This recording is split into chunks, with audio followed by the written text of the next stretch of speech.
हम ovarian fossa की बात कर रहे थे। यहाँ पे एक डिप्रेशन है जहाँ पे ओवरीज प्रेजेंट होती हैं, उस फोसा या डिप्रेशन को हम कह रहे हैं ओवेरियन फोसा। ठीक हो गया। उसके रिलेशंस बताए हुए कि उसके ऊपर क्या प्रेजेंट है और उसके पीछे क्या प्रेजेंट है।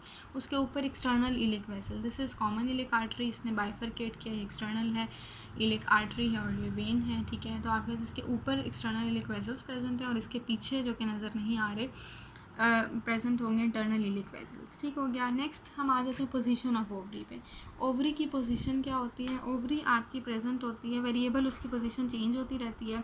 यूजुअली होता है कि रेक्टो यूट्राइन पाउच, जो कि रेक्टम और यूट्रस के बीच में पाउच प्रेजेंट होता है, उसमें ओवरी प्रेजेंट होती है। ठीक है, लेकिन ड्यूरिंग प्रेगनेंसी क्योंकि यूट्रस का साइज़ बड़ा हो रहा होता है तो ओवरी ऊपर एब्डोमिनल कैविटी में आ जाती है। चाइल्ड बर्थ के बाद ब्रॉड लिगामेंट जब लैक्स होता है, मतलब कि लिगामेंट की उतनी स्ट्रेंथ नहीं रहती, तो क्या होता है, ओवरी अपनी वैलिस में आके कोई और पोजीशन ले लेती है। ठीक हो गया। नेक्स्ट हम आ जाते हैं स्ट्रक्चर पे।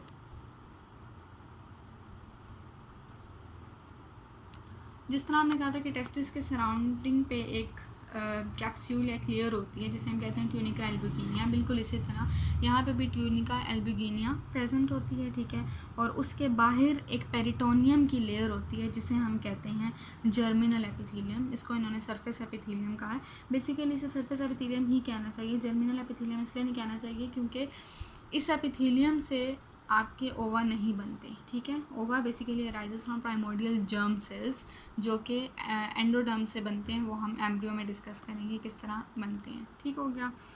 अच्छा जी, नेक्स्ट क्या है कि चेंजेस क्या आते हैं ओवरी के अंदर before puberty, during puberty and after puberty. Before puberty क्या है, ओवरी बिल्कुल स्मूथ है। आफ्टर प्यूबर्टी क्या होता है कि ओवरी बिकम्स पिटेड। ठीक है, और इसमें स्कार्स हो जाते हैं क्योंकि कॉर्पस ल्यूटियम इतना डीजनरेट करता है कि वो उसको पिटेड कर देता है। मेनोपॉज के बाद क्या होता है, ओवरी बिल्कुल श्रिंक कर जाती है। ठीक है, और उसमें अभी भी कुछ स्कार्स होंगे।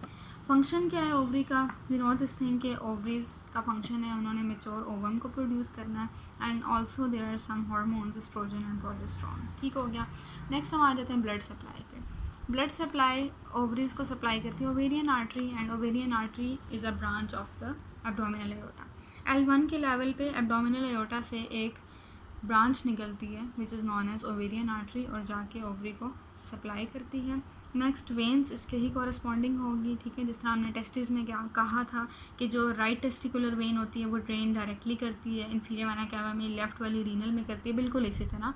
ठीक है, आपके पास जो राइट ओवेरियन वेन होगी ना वो ड्रेन करती है directly into inferior vena cava, left वाली पहले रीनल में ड्रेन करेगी, वो दोनों मिलके इन्फीरियर वेना कैवा में ड्रेन करेंगे।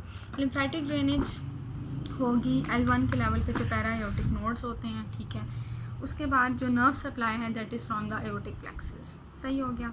अच्छा, यहाँ पे एक इम्पॉर्टेंट बात ये है कि जो ओवेरियन आर्टरी है, ओवेरियन वेन है और जो लिम्फ वेसल्स हैं वो through the suspensory ligament hilum of the ovary के अंदर एंटर करते हैं। ठीक हो गया, और फिर वाया द मेसोवेरियम आगे चले जाते हैं।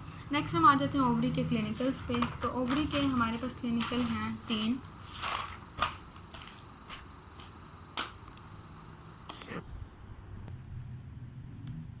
ओके जी, क्लिनिकल्स आ जाते हैं हम ओवरीज के क्लिनिकल्स पे। फर्स्ट हमारे पास है dyspareunia. Dyspareunia is basically painful sexual intercourse की तब होता है। ओवरी हमें पता है अपनी पोजीशन पे क्यों है, लिगामेंट्स की वजह से, ब्रॉड लिगामेंट के जो पोर्शंस हैं उसकी वजह से। ठीक है, लेकिन आफ्टर प्रेगनेंसी क्या होता है, ब्रॉड लिगामेंट लैक्स हो जाता है, मतलब लूज़ हो जाता है, उसकी उतनी स्ट्रेंथ नहीं है, जिसकी वजह से ओवरीज प्रोलैप्स कर जाती हैं इनटू रेक्टो यूट्राइन पाउच या पाउच ऑफ डॉगलेस। इसमें क्या होता है, फिर ओवरीज टेंडर हो जाती हैं। ठीक है, and they produce pain on sexual intercourse, और इस तरह की ओवरी को, टेंडर ओवरी को पैल्पेट किया जा सकता है through the posterior fornix of vagina.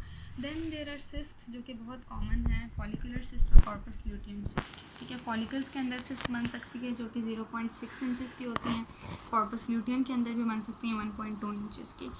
Okay जी, जो फॉलिकुलर सिस्ट है ये मैं आपको दिखाती हूँ, ये ओरिजिनेट करती है इन अनरप्चर्ड ग्राफियन फॉलिकल। जो ग्राफियन फॉलिकल हैं जो अभी तक रप्चर नहीं हुए हुए, उनके अंदर ज़्यादा कॉमन चांसेस हैं। This is normal ovary and this is follicular cyst. ठीक हो गया।